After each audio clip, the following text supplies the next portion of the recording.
Le premier rendez-vous, c'est pas forcément simple à gérer, surtout lorsqu'on s'est rencontré sur les réseaux sociaux ou sur un site de rencontre. Si c'est votre cas, vous avez certainement passé des heures à discuter, à vous écrire, peut-être à vous appeler, à vous envoyer des photos, à vous envoyer des vidéos, mais en vrai, dans la vraie vie, lorsque vous allez vous rencontrer, comment est-ce que ça va se passer?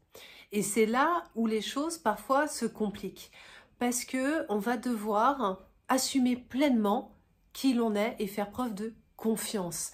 Avoir confiance en soi est la première des clés, c'est un atout majeur pour démarrer une histoire, pour tout simplement vivre dans la relation amoureuse de manière épanouie. Et puis on va devoir se confronter à ses propres peurs, la peur du jugement, la peur du regard de l'autre, la peur d'être rejeté. Tout ça complique le passage à l'action, tout ça complique le premier rendez-vous. Qu'est-ce qu'on va se dire? Qu'est-ce qu'il va penser de moi? Ou qu'est-ce qu'elle va penser de moi? Où est-ce qu'on va se retrouver? Et puis, aussi et surtout, à qui j'ai affaire? Tu vois, toutes les questions qu'engendre un premier rendez-vous. Et pourtant, rien de plus simple que de se rencontrer. Alors si on arrêtait un petit peu de se prendre la tête et qu'on laissait de côté toutes ces questions pour apprendre à observer et à s'écouter. Ce sont les deux autres clés. La première étant la confiance en soi, surmonter ses peurs. Après tout, qu'est-ce qu'on risque? La deuxième clé est donc d'observer. Le premier rendez-vous donne énormément d'éléments sur la personne que l'on a en face. Aussi bien par le lieu du rendez-vous. Qui a choisi le lieu du rendez-vous? Est-ce qu'on a en face une personne passive qui nous laisse finalement prendre toutes les décisions? Est-ce qu'on a une personne qui est plutôt dans l'action, entreprenante, qui prend les choses en main et qui partage, qui demande notre avis?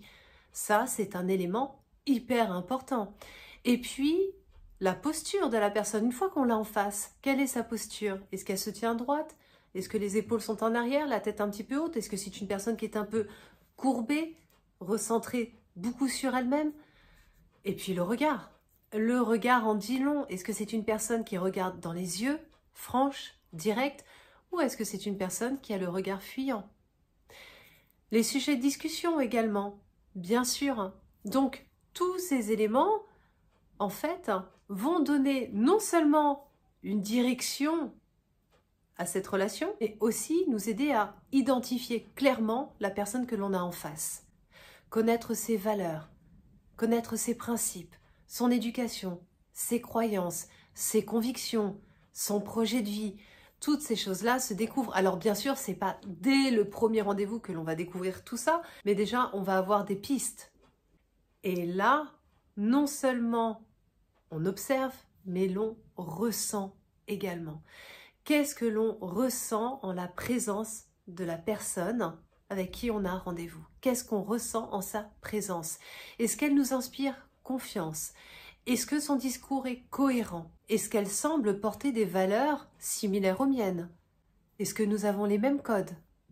Alors, c'est évident que tous ces éléments, on ne va pas forcément les capter comme ça en 30 secondes. Ni même en 1 heure, ni même en 1 journée. Et donc, il est hyper important de laisser quand même un laps de temps entre deux rendez-vous de manière à assimiler tout ce qui a été dit, observé et ressenti lors de la première rencontre. Prendre de la hauteur, prendre du recul. On ne s'enflamme pas tout de suite. On ne s'emballe pas dès le premier regard. Non, on apprend à observer et à s'écouter. Alors n'oublie pas, tu peux me rejoindre notamment sur Instagram, audrey.coachingcouple, le lien est dans la description, mais aussi sur mon site internet coaching-amoureux.com. Je te dis à très bientôt sur une prochaine vidéo. Ciao, ciao!